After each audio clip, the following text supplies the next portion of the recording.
Hey, it's Gage with Oxford Wealth coming at you with another OWA Live. Today we're talking about the 8 most common mistakes within a 401k. So we're going to just rapid fire these real quick. The first one that we want to focus on is you don't have a strategy. So if we just go into the 401k, we don't really know what we're doing with it. That could be a very dangerous thing. Also, I hate to say it, but this is also true with those target date retirement funds. Anyone who's been to one of our college courses knows that we're just not fans of these things. I don't think that that's a good enough strategy. We should focus on something that's a little bit better, custom tailored to what we're doing.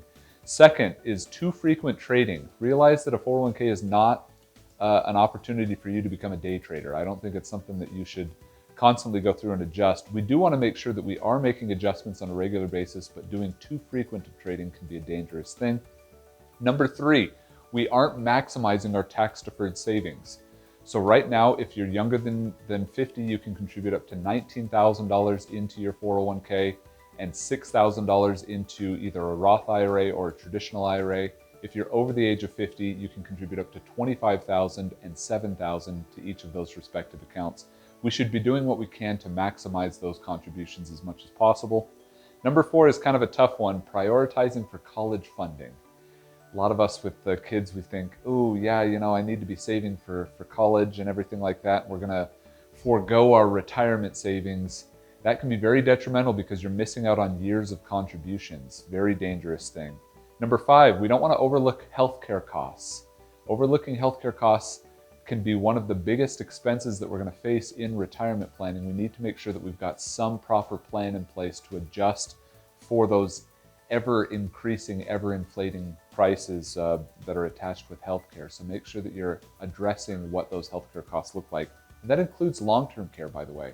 That's a very expensive piece that not enough people focus on. Number 6 is not adjusting your investment approach before your retirement. Now this kind of plays into our first and second point. We want to make sure that we have a strategy, but we want to make sure that we're not adjusting too frequently.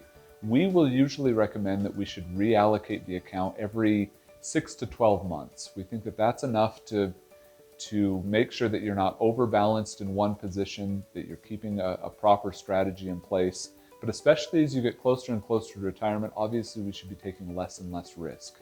As the balance increases and as we get closer and closer, we shouldn't be betting the farm hoping that we're going to get, the 15-20% S&P 500 returns.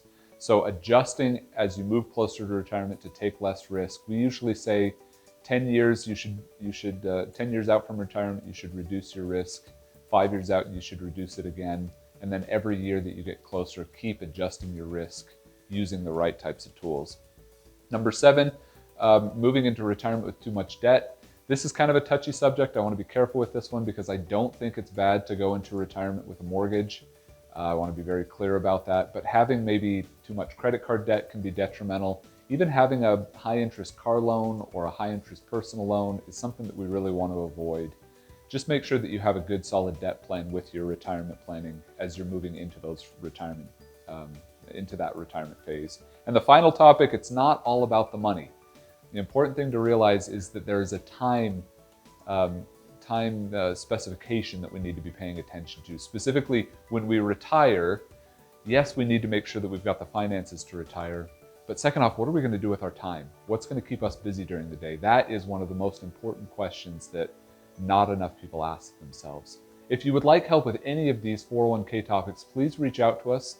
Give us a call in the Albuquerque Metro 505-891-9800 or in Austin 512-964-1002.